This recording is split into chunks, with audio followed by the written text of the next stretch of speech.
Hello friends, hi. How you guys doing? Hope you are having a very fun feed all day and hope you are having a lot of time to rest. All right, we are still on the journey of circle. We are still on this journey called circle. So we have made videos on how to draw a circle using a compass. We also have videos on how to find perimeter of a circle. So if you haven't seen those videos, I think you should have a very quick pause here and run down to my YouTube channel, and even on TikTok you can get them on Matt Genius. Just go there, view, watch those videos as they are background lessons for this particular topic. So this day we are going to be looking at the area of a circle. The area of a circle. Now, what does area of a shape mean? Area of a shape means the amount of space in the perimeter of a two-dimensional shape. The amount of space in the perimeter of a two-dimensional shape. Just to make a very quick recap on perimeter, we said perimeter is the total distance around the shape.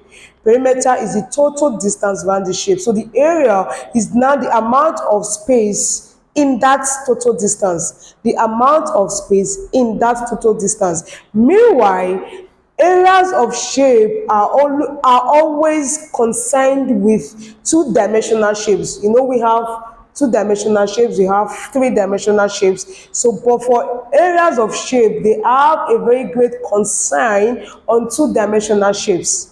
Example of two-dimensional shapes is your square, your rectangle, your circle, your triangle, parallelogram, trapezium, as the case may be. So that is the reason why you are done solving area of shapes. You always end your answer with meter square or centimeter square. So I have said to you that area of shape means the sum of amounts, the amount of space you have in the perimeter of that particular shape, the amount of space in the perimeter of your two-dimensional shape, not three-dimensional shape, in your two-dimensional shape. All right, now for a circle, you find the area of a circle with a given formula. Area of a circle is equal to pi r square, which means pi times r times r. Remember, r square, r has an index of 2, a power of 2. This means you are going to multiply radius by itself. Remember the square of a number. The square of a number means the multiplication of that number by itself. The multiplication of that number by itself. So because we are having the square of 2, we are multiplying radius by radius. Now remember that your pi has a constant value in months as 22/7 or 3.14 in a decimal form. 22/7 in a fraction, 3.14 in a decimal form. So we are going to be applying this formula, and in today's application we are going to make use of this fraction type of pi and also this decimal type of pi. So just roll with me as we embark on this journey. So let's take the first example for the day. Example 1.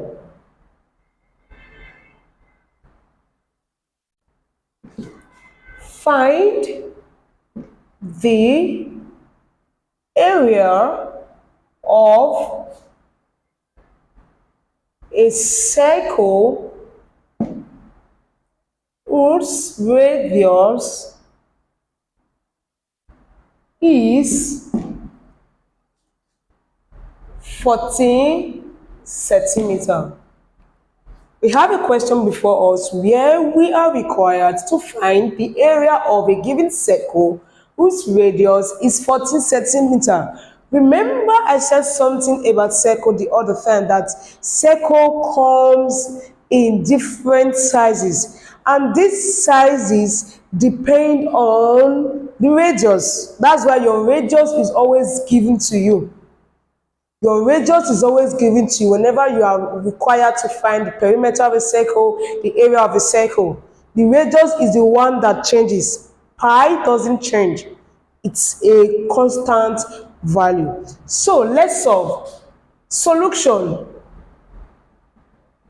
I advise and I will keep on advising you whenever you are asked to solve a question that involves the usage of a formula.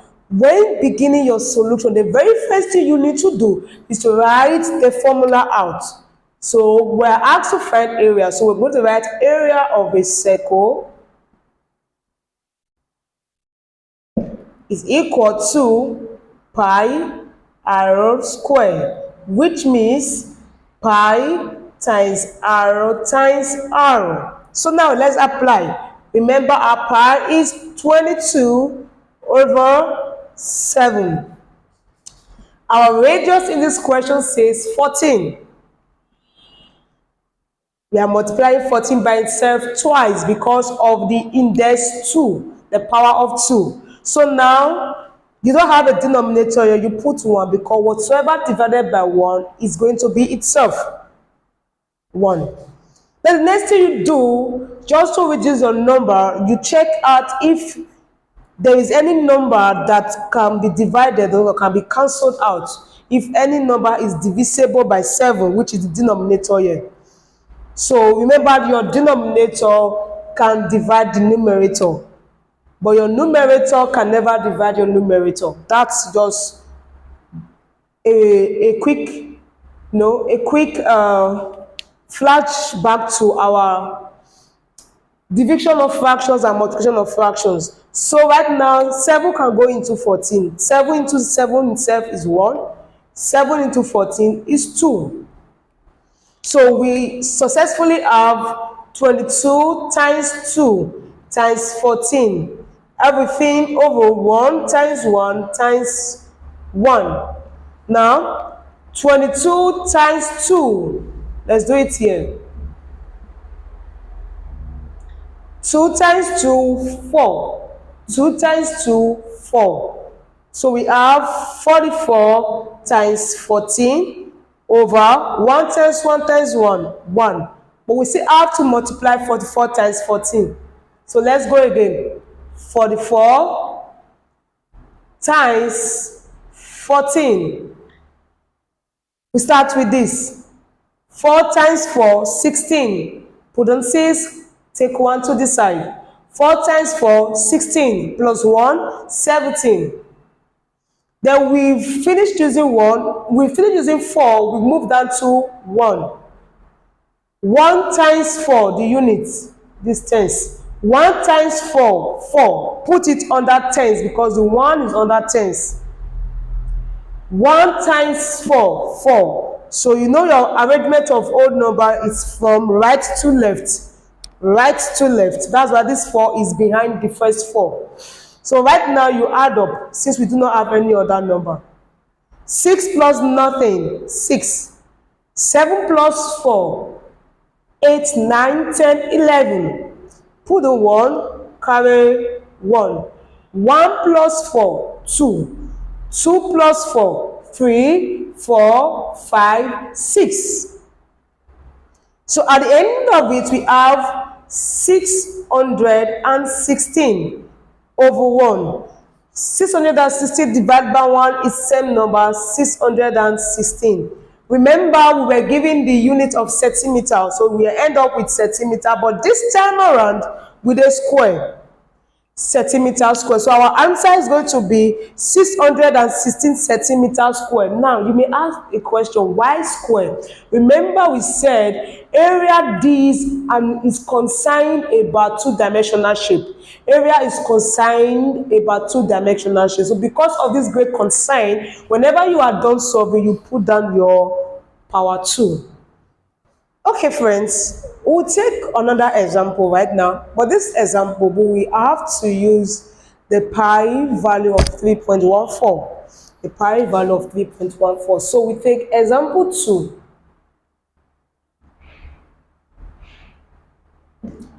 Find the area of a circle having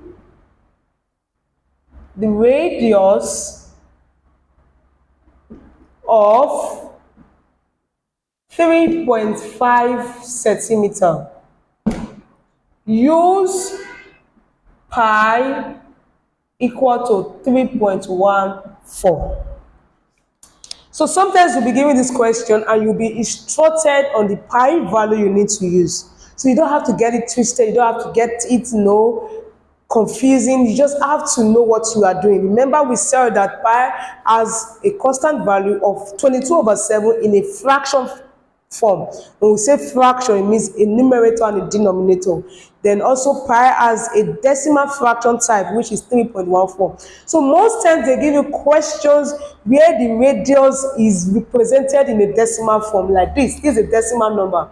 They will need you to use pi as 3.14. Even if they don't state it, it is always convenient for you to use pi as 3.14 whenever you have a decimal number of radius. But if you have a fraction number of radius or a whole number of radius, you don't need to use this except you want to make your work cumbersome and bulky for you to solve. So all you need to do, you use pi as 3.14 whenever you are given a question where your radius is in a decimal form. So let's go. Solution. I will not begin until I write out my formula I'm going to use. I will not begin. So the very first thing I need to do again, don't assume that your examiner knows the formula. Don't even assume that your instructor knows the formula, so he or she is going to mark or award you marks. No. In mathematics, each step you take awards you a particular mark. So never you assume they know the formula, but no. You have to state the formula at all times. Don't get tired of stating it. Area of a circle is equal to pi r squared, which means pi times r times r. Now our pi is 3.14. Radius right now is 3.5 times 3.5. So we have a very straight line equation. This is not a fraction, this is just a very straight line calculation to do. Yes. So the first thing you do now, we are going to show our workings. I'm going to show you how to multiply decimal number. Now, meanwhile, remember for 3.14, it has two decimal places, 2 dp. Hello friends, this dp does not mean display picture. This dp means decimal place. All right. So for this, you have one decimal place. What I mean decimal place means we have 2 digits after the point, a digit after the point, then another digit after the point. So all together here we have 4 decimal places. You will see the need of this. So when you are multiplying decimal number, I recommend that you multiply as whole numbers. All you need to know the number of decimal places you have. So you multiply as if we do not have decimal points. When you are done with your competition, when you are done with your calculation, in this math class, you do not use calculator. Yes, we do not use calculator. We solve it out, we work it out. When you are done calculating, you can then bring back your decimal places. So let me show you the workings here, how to calculate this without the use of the calculator. So we have, let's do it here. 3.14. This for visibility sake. 5 times 4, 20. Carry 2 to the other digits. 5 times 1, 5, plus 2, 7. 5 times 3, 15. So you go down to the next digit, 3. 3 times 4, 12. Carry 1. 3 times 1, 3 plus 1, 4. 3 times 3, 9. So we have 0, 9, 9, 10. 10,990. But we haven't done. We have to multiply this now with the last number, 3.5. Remember, as 35. Here, the answer we have here is 10,990. Multiply again by 35.